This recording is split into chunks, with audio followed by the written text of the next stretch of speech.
Hi అందరికీ, నేను స్వరూప.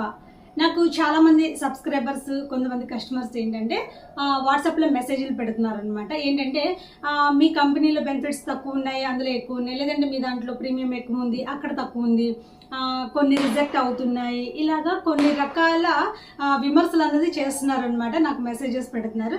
So వాళ్ళందరికీ నేను క్లారిటీ ఇచ్చేసాను, క్లియర్గా అన్నీ చెప్పాను అనమాట. సో మీ అందరి కోసం ఈ వీడియో చేస్తున్నా. హెల్త్ ఇన్సూరెన్స్ అనేది ఒక మహాసముద్రం అండి. ఎంత తెలుసుకున్నా కూడా ఇంకా ఏదో మిగిలిపోతుంది, ఇంకా తెలుసుకోవాల్సింది చాలా ఉంటుంది అనమాట. సో మీకు తెలిసింది కొంచెమే, ఇంకా మీరు తెలుసుకోవాల్సింది చాలా ఉంది. ఆ కంపెనీలో చాలా బెనిఫిట్స్ ఉన్నాయి, మీ దాంట్లో లేవు అని చెప్పేసి అన్నారు కదా. సో చెప్పినవన్నీ పక్కన పెడితే కదా, మీరన్నీ మీ కళతో ఆ బ్రోచర్ అన్నది చూడాలి, ఆ బ్రోచర్లో ఉన్న బెనిఫిట్స్ అన్నది మీరు చదవాలన్నమాట.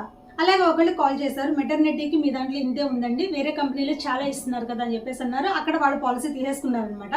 ఆ తర్వాత తెలిసింది ఏంటంటే వాళ్ళు అసలు మెటర్నిటీ కవరేజే ఇవ్వలేదన్నమాట. సో ఆయన నాకు కాల్ చేసి అసలు మాకు కవరేజే రాలేదని చెప్పేసి ఆయన అన్నారు. ఇంకోటి ఏంటంటే క్లెయిమ్ రిజెక్ట్ అవుతుంది.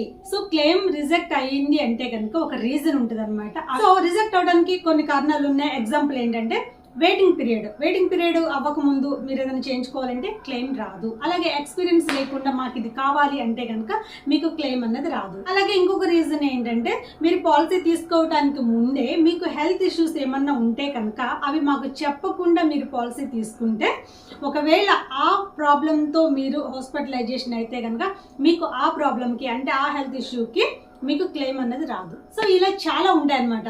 దాని గురించి అవగాహన తెలుసుకొని చేసినట్లయితే మీకు ఖచ్చితంగా క్లెయిమ్ అన్నది వస్తుంది అనమాట. అందుకే అడ్వైజర్ దగ్గర పాలసీ తీసుకుంటే ఇవన్నీ మీకు చెప్తారు. ఏదైనా అవసరమైనప్పుడు వాళ్ళు మీకు హెల్ప్ చేస్తారనమాట.